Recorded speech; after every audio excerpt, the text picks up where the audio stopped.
Today we are continuing in our King series, and we're talking about worship, and I'm really ecstatic for it because what was really funny is, of course, on the day that we worship, the drum shield falls down, and that's how you know this is about to get real good, because Satan's just like, oh, we're going to shake some things up, and we're going to be like, no, not at all. But a big thing, one of the best resources for me in worship is this book, and it really did, A.W. Tozer, The Purpose of Man. I'm telling you, this guy just crafts. He's been discipling me for a long, long time over the years, and this book was really, really key in how he talks about man's purpose and our purpose in how God wired and created us to worship and to live into that. So if you want another resource, this right here, A.W. Tozer, Purpose of Man, wanted to give him just the shout out because, I mean, it was just gold of how the Spirit's worked through that guy in his life and his book. So if you're familiar with Tozer, you know it's already just an absolute awesome thing. So we are in 2 Samuel chapter 6 today. I want to read it. It's going to be on the screen, so let's read this together and follow along with me. So it's the story of David and bringing the ark into Jerusalem. And it was told, King David, the Lord has blessed the household of Obed-Edom and all that belongs to him. The ark was stored in this guy's house for a little bit, and there was just like blessing and blessing and blessing. And so David saw this and was like, all right, we're going to move this up to Jerusalem now. And brought up the ark of God from the house of Obed-Edom to the city of David with rejoicing. And when those who bore the ark of the Lord had gone 6 steps, he sacrificed an ox and a fattened animal. And David danced before the Lord with all of his might. And David was wearing a linen ephod. And so David and all the house of Israel brought up the ark of the Lord with shouting and with the sound of the horn.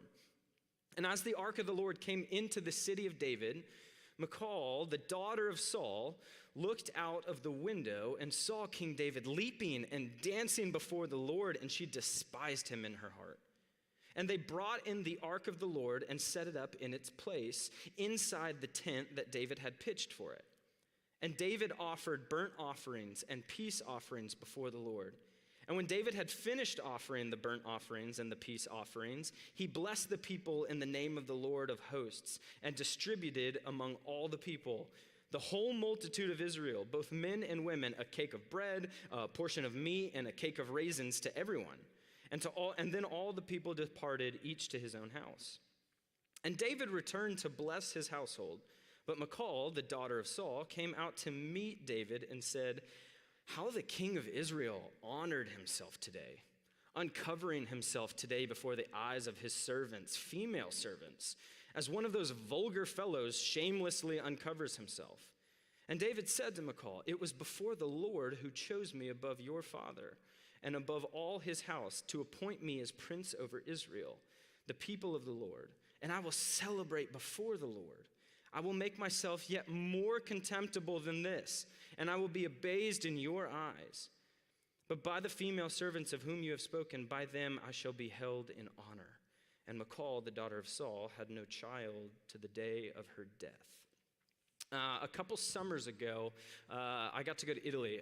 Some of y'all might have heard some of the stories of that. And one of the things that I was most jazzed for was the food, obviously. Now, here's the issue with doing like a sermon story on food, is because it starts in our brains this downward spiral of like getting really, really hungry. So I'm just going to ask if you take that and just push it to the side real quick, because it just starts the whole train of like, oh man, what he's talking about sounds really good, and I want this, this, and this. So as we talk, just kind of let that just flow to the side. So I'm gearing up. We're ready to get on to this trip. And one of the things with the food is lasagna. I am a sucker for some lasagna. I love it. And so I'm just like, Maddie's my wife. Maddie, I'm about to have real authentic Italian lasagna, and I cannot wait. And so I'll never forget our first night in Rome. We get to this cool restaurant. It's in like the basement of this building, and I see it on the menu. It's like lasagna, and I'm like, it's time.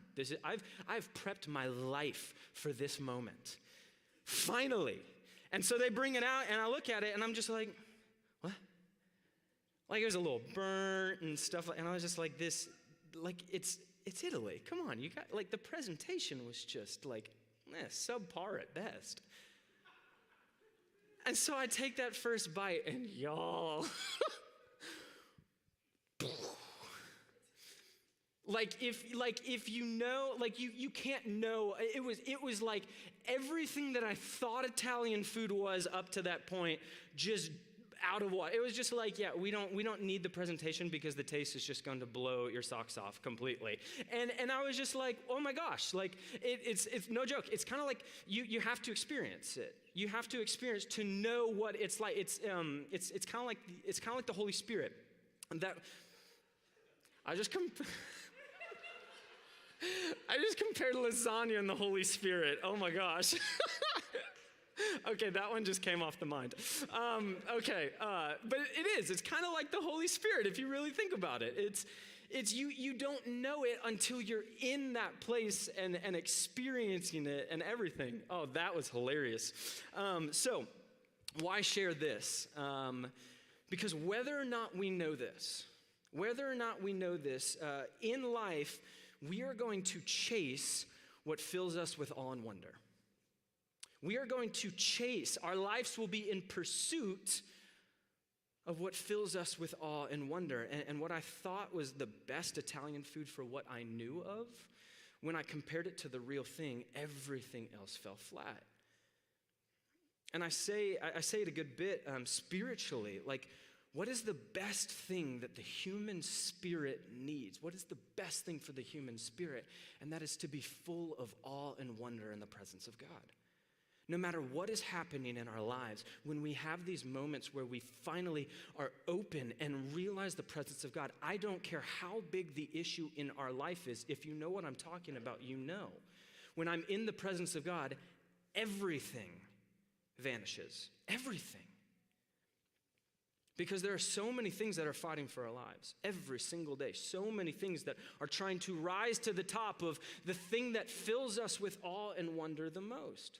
Our attention, our time, and our money, and what we're talking about today, our worship will go towards these things. And so I'm praying for us. I've been praying for us all week that today the Lord would really do something. He would crack open a door. He would crack open something on our hearts to understand, what is this life that we're really living? And how do we go about acknowledging and living in this awe and wonder thing? And that's through this thing called worship. And so what I want to do is I want to kind of give us a foundation of just like a foundation of worship. Like what do we think of when we think of worship? And then split that into two things to give just a bigger picture. And then right after, the band's going to come back up and we're gonna worship. I'm telling you, the Spirit's going to do something. And so I always get really interested when looking up like spiritual words and how we as humans in the dictionary define like really deep and complex spiritual words. And so I was like, let's see what the dictionary has to say about worship. And it's this. Look on the screen. It says, worship is defined by this. It is to show reverence and adoration for a deity or honor with religious rites. And I'd be willing to bet that a lot of us in here, we have that understanding, right? Like when I worship, when we sing songs, it's to acknowledge and to show reverence and honor to God. But then as I was looking through this week and I'm reading through different books and my experience with worship, before I was at Centenary, I was working at different churches through college and around here as a worship leader. And so I've understood and got to see how God is shaping, like, what is this? And worship's a huge part of my heart. And I've been looking forward to this morning specifically for like 6 months now. And as I'm looking and surveying all these things, I'm like, this definition is not really wrong. But when surveying what the scriptures say and my experience with who God is and what this, not just action, but this heart and lifestyle of worship is, it's so shallow. It's so shallow. And I want to take us to Exodus 20, to kind of shape this picture. How should we see and define worship? So let's read this together. It's in Exodus 20. It said, I am the Lord your God who brought you out of Egypt, out of the land of slavery. You shall have no other gods before me. You shall not make for yourself an image in the form of anything in heaven above or on the earth beneath or in the waters below. You shall not bow down to them and worship. For I, the Lord your God, am a jealous God, punishing the children for the sins of their parents to the third and fourth generations of those who hate me, but showing love to 1,000 generations of those who love me and keep my commandments. And it's like, okay, so what is worship? And this is where we have to fight our brains, because our brains just want to go into, what do I do? And we look at something like the 10 Commandments in the scriptures, and our brains immediately start to go, okay, what do I do and not do so I can make sure I'm in the right and not in the wrong? And so when we read this, some stuff comes up of like, all right, don't have gods before me. Just don't do that. Or don't make idols in the form of something physical that, or something that you think to be heavenly. And don't, whatever you do, don't bow down and worship them. And we're just like, yeah, if I could just stay here and not in those things, then I'm worshiping, right? If I just don't do the things God says don't do, then I'm good. But then God follows this statement up with this, because I'm a jealous God. I'm a jealous God, that I love you fiercely. And when you think about this, breaking the rules and the response of jealousy, those two things don't really add up. That if I break the rules, the response of God is jealousy. And so there's something more that meets the eye here. Because that's not really a response. A response to breaking the rules would be disappointment or sadness. But jealousy. Why jealousy? Because God says, I'm a jealous God. And then God says, I will punish sins down to the third and fourth generation. And our minds go back into that mode, right? Like, okay, then don't do these things, because I don't want to be punished by God. And I don't want third and fourth generations of my family to be punished for me not doing something.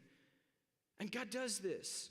He does this beautiful thing where he through Jesus even too is confirming this, where we understand the what and we understand the external, but when it comes down to it, God is always caring about the heart. Why would he punish sins? Because he says it. Why?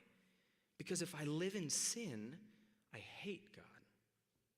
If I live in sin, then I hate God.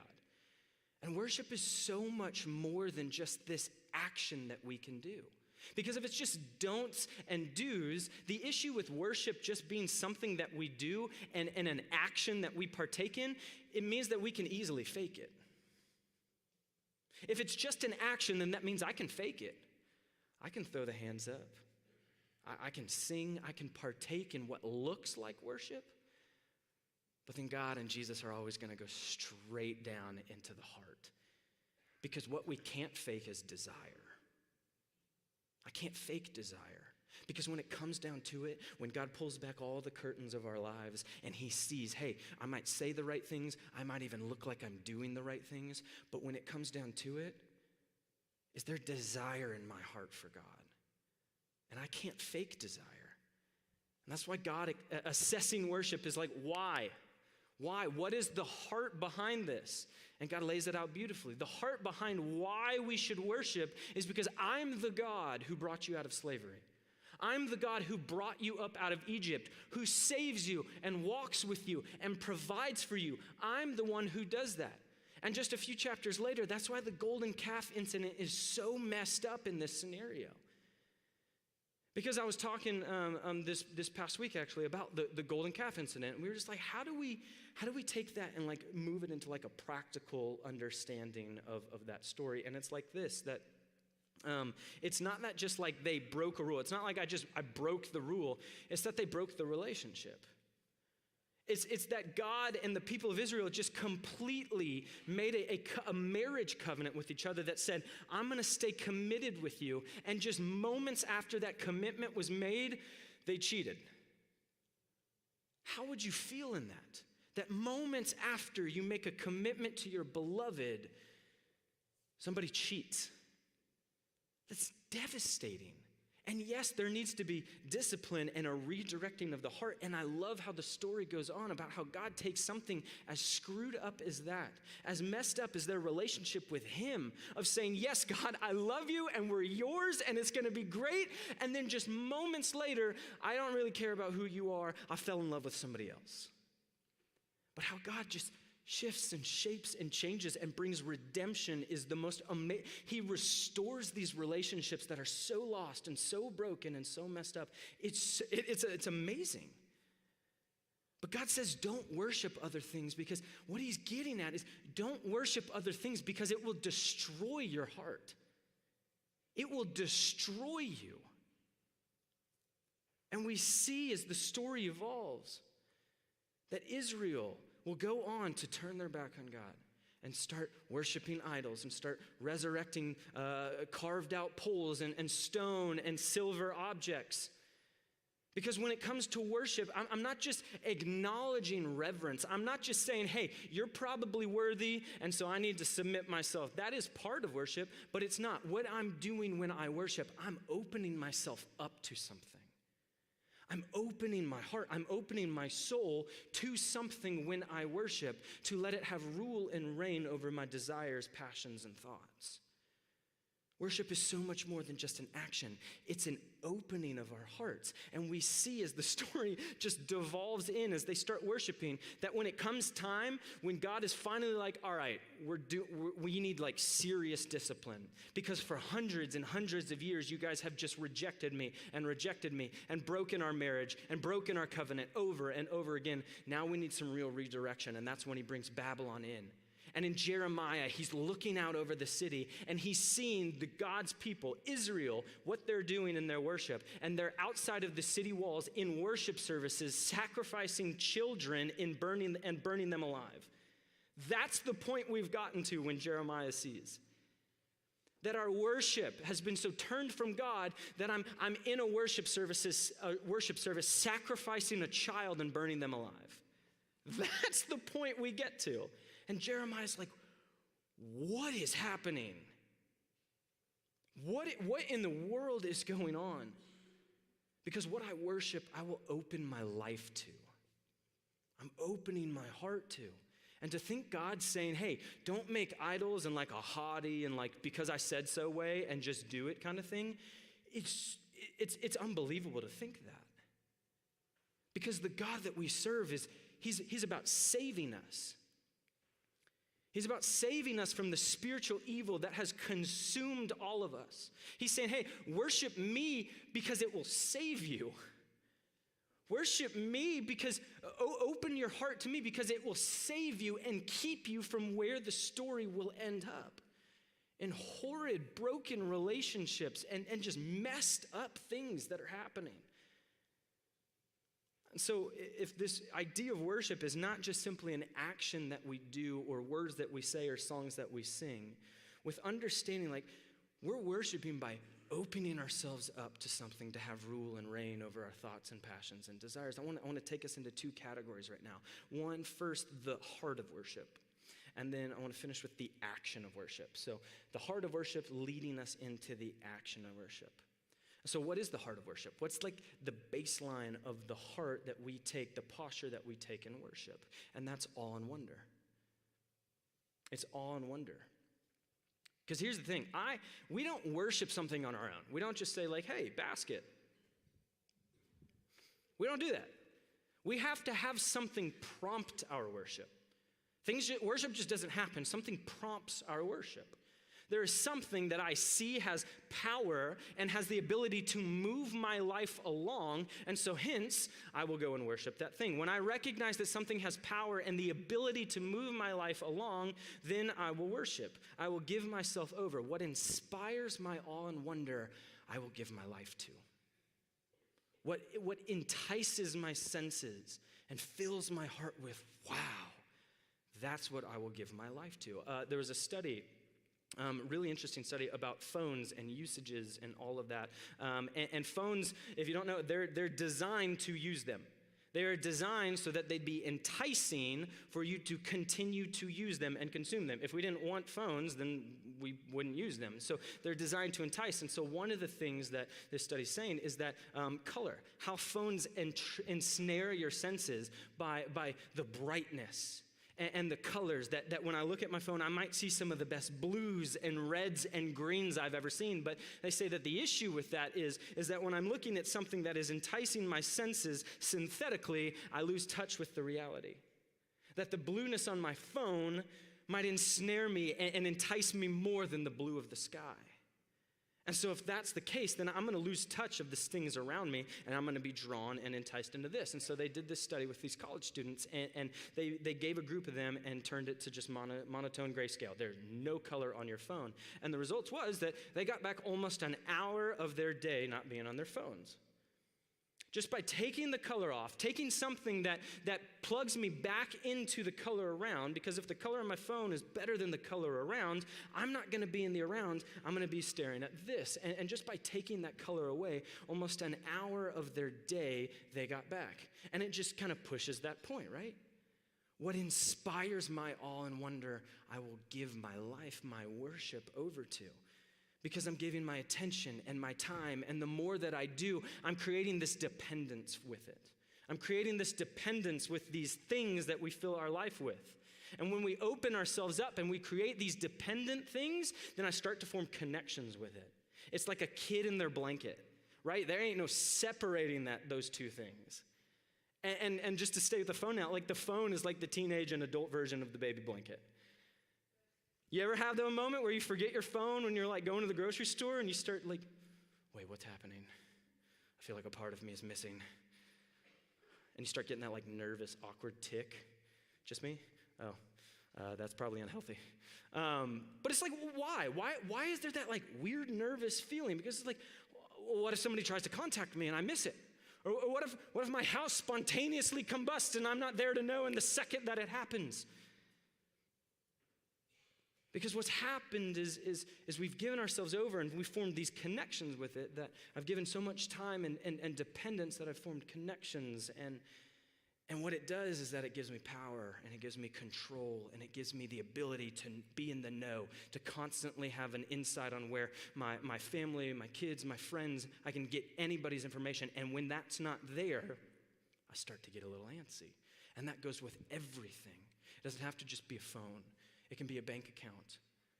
When I see those numbers start to go down, I get really antsy because the power and the security and the connections that I've formed with my money, or it might be a relationship. It could be a spouse that I'm putting everything on this person, or a kid, or a status, or a job title. All of these things that we do, we form these connections with. And when they're gone or kind of slightly out of balance, my whole life gets slightly out of balance. You see, the issues that our hearts have been given over to these things because we've given them power and security and comfort and safety in our lives. There's this horrible, horrible rise of depression, anxiety, and suicide in our culture today. It's just continually rising, specifically in younger generations. And what it's caused is this cloud of hopelessness. This cloud of absolute hopelessness that I know all of these things that I've set in my life, and you know that when you see the things and how shallow the things and the security measures that we place in our lives to give our power and security and comfort over, they're really tested whenever the real issues of life come in. And what's been happening is all of the security measures we've been putting up in our lives, when the real issues bear down and when the things that we run to, we find them as shallow because they're unable to sustain the weight of the issues that are coming down in our lives. And so we're left with nothing but hopelessness. Is there something big enough? Is there someone strong enough to save me from these issues? Because the things and the security measures that I've put in place, they're not doing it. And we've got this rise of just hopelessness. There is no hope. There is no answer. What do we do? And we preach this, right? Come to the Lord. The Lord is bigger. The Lord is better.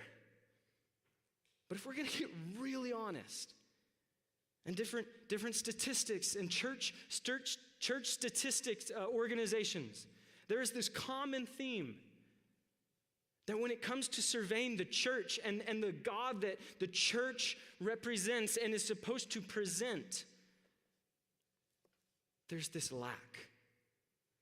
Because when our society kind of looks around, and all of us in here has faced this, we know God, or at least we think we want to believe that God is bigger and he's better. But the God that we've been faced with and presented with, that society is looking around at Christians and the church, God seems more mundane as an iPhone. And he's not able to sustain the weight of our issues in our lives. Do we really see him that way? Do we really believe that God is bigger, that he has the utmost presence to fill our spirits in our life with such an awe and wonder that when the real issues come down? Or have we been giving ourselves over to so many other things that we are so tightly grasping with that we've closed ourselves off from God and thus diminished his presence in our life? And that's when we approach a passage like this, when David sees and he's met with what God's doing and how he's working, and he sees the ark and everything, he just breaks into dancing with such a passion that he dances out of his clothes. Can you imagine that? Now, is that the prerequisite for worship? I don't think so. But it does give a holy connotation to dancing your socks off. So there's got to be something.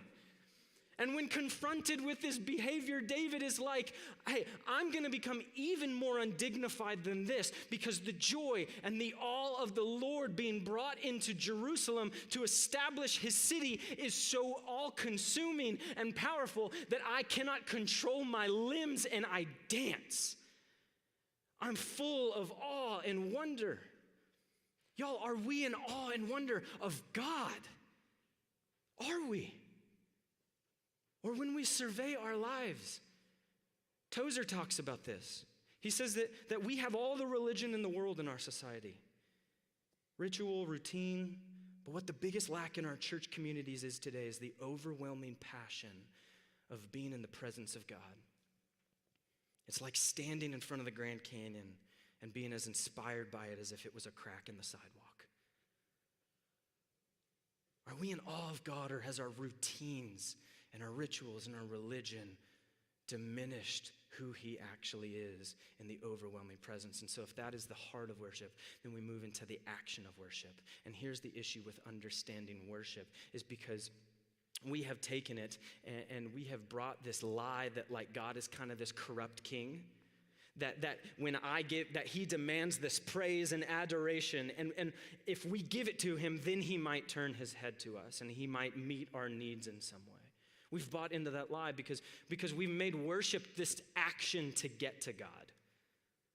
We've made it that if I just do these things that I know God is requiring of us, then maybe he might throw me a bone. Maybe he might meet me in my situations. See, the action of worship isn't something we do to get to God. The action of worship is a response to God.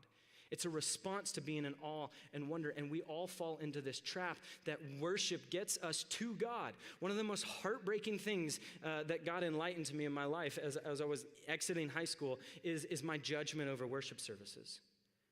I was judging worship services and worship moments based on the emotional reaction that I felt or didn't feel.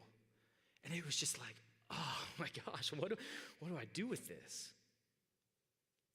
And it's one of those heartbreaking things when I hear and when we say statements like, I can only worship when the lights are off. Or I can only worship if there's an organ. Or I can only worship if I'm feeling good or things are going well for me. And when we get into this space of understanding what we're doing, we're left with these statements. They're like, worship was just today. Or worship wasn't that great.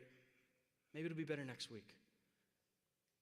What are we doing when we say that? We're just assessing God of the universe based on what I feel and didn't feel in a given moment. How heartbreaking is that? And here's the thing, that all of us do this. All of us do this, and so we have to ask the question, if the leaders and the band and the room and the preachers, and we've got amazing all across the board at this church, but if all of that was taken away, would we still worship? Would we? And the beautiful thing is that God gives that to us. It's called Monday through Saturday. When everything's taken away, do I still worship? And we look at the action of what is David doing when he worships. And we see this, that David is overcome with joy, but what does he do? He sacrifices. The guys who are carrying the Ark of the Covenant, before they've even taken 7 steps, he's already sacrificed a bull. So is praise, is singing a song really what God wants? No. Because when Saul disobeys God, Samuel comes up to the scene and he says, what are you doing? And Saul's like, God's just given us a huge victory. And he's sacrificing bulls of plenty. And Samuel's like, listen, Saul, did God ask you to do these ritual things, or did he call you to be obedient? Because you can fake actions, but you can't fake desires. And why does Samuel confront Saul about obedience? Because Jesus says that those who follow my commands and make my commands a part of their life, those are the people that love me. Obedience is not just following the rules so I can get out of a situation with God. It's following the rules because I am all consumed with the love that God has for me, and I love him, so I want to follow him. And Paul hits this as well in Romans 12. Therefore, brothers and sisters, what is your true and proper worship?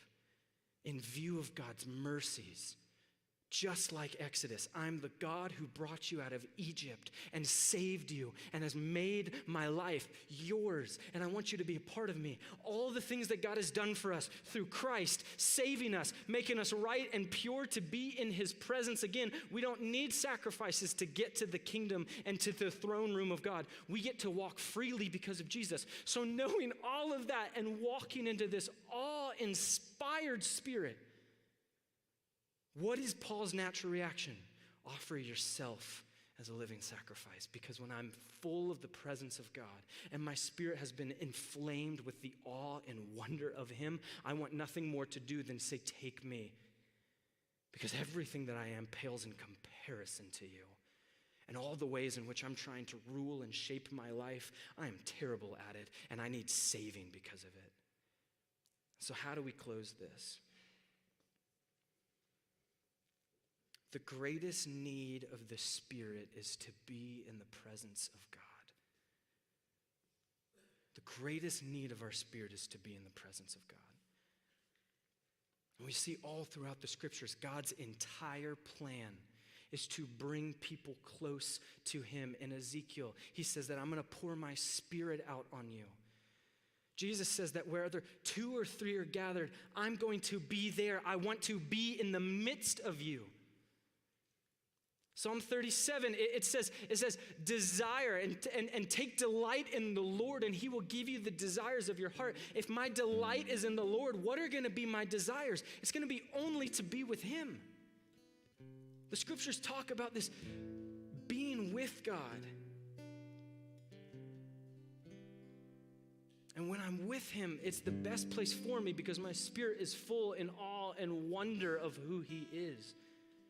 And when I'm placed in the majesty and glory of who he is, then my heart's going to be full of awe, and my heart's going to come alive, and that's going to lead me into sacrifice. Lord, take me because I cannot do this on my own. I'm inadequate when I am trying to do all of this by myself. I need help, and not just help. I need a ruler like we talked about last week. I need somebody to write the game for me so that I don't have to worry about trying to create myself in ways that only the world and myself will be fulfilled, because it's just going to lead me into destruction and heartbreak all the time. And I believe this is the life of the Christian, because I'm not only witnessed it in my own life, I've seen it happen, and I've seen people come alive in worship. And if we started here, if we just started here in this room each and every week, and let that be the catalyst that we're coming in here before we step out of our cars. We're walking in here not just, hey, what am I going to get today? And I hope worship is going to give me what I need. If we just switched of understanding, Lord, how have you been moving? What have you done in my life? And we walked in here each and every week to a God who wants to pour out his love and his mercy and compassion and give himself wholly and fully to us. What would that room look like if we walked in here every single week ready to meet with the Lord? I was saying this is why you're worthy of giving my life to. Because worship is a response, y'all. It's a response to God. And here's the thing. If we step in here and Monday through Saturday, we closed ourselves off to the presence of God, when we come in here to worship, we will have nothing to worship. And we're just going to be using sermons and music and and worship leaders to try and get us to the place that we want to be. When God is like, I want to do that. I want to do that for you and with you. Is he the God who brought us up out of Egypt, or is he not? Is he the God who saves marriages, or is he not? Is he the God that walks me through a bad diagnosis, or is he not?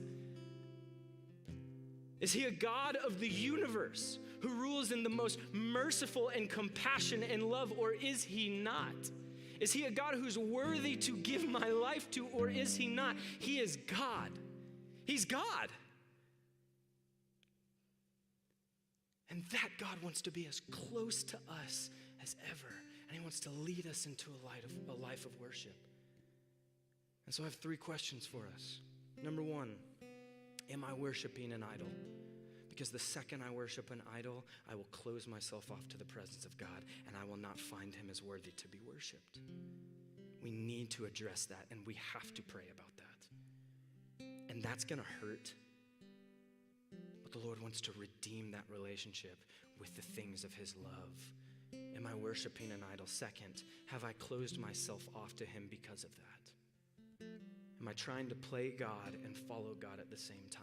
If I am, I've closed myself off to it, and I need him to reopen it. We need to sit down and say, Lord, I need you to be bigger, and I need you to show me that you're bigger so that my heart will scream and cry, yes, Lord, that's you. That is you. And I'm sorry for viewing you as so small. Third question, do I see him and moving and speaking in my life? Because if I step into places like this and I don't see any of God, I will have nothing to worship him for, and my heart will just be enticed to go somewhere else. We've got to ask him, Lord, be God, because I'm unable to see you that way. So break my heart for what breaks yours. Put me in a place of your presence so that my heart will be ablaze, and I will sing and glorify and give you myself. That's worship. It is a lifestyle and a heart of being with God, that I might be awe and wonder of him, and my life would be led to be given all to him. And Jesus says, when that happens, that's where you find life. That is where I am. Of those who want to say, I need you. I need you. That's where I'll be. Let me pray for you. Lord, I'm not just praying for you, I'm praying for all of us, me.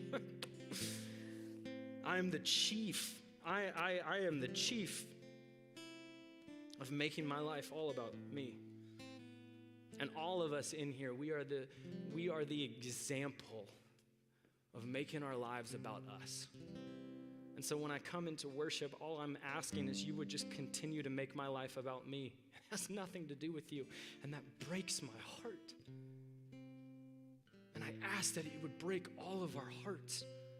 That if we want to see you move and be active in our lives, then we have to come with the real addressing issues. Have I made idols? Have I given and opened myself up to them? Because if I have, then I've closed myself off to you, and you are no bigger than a thumbtack.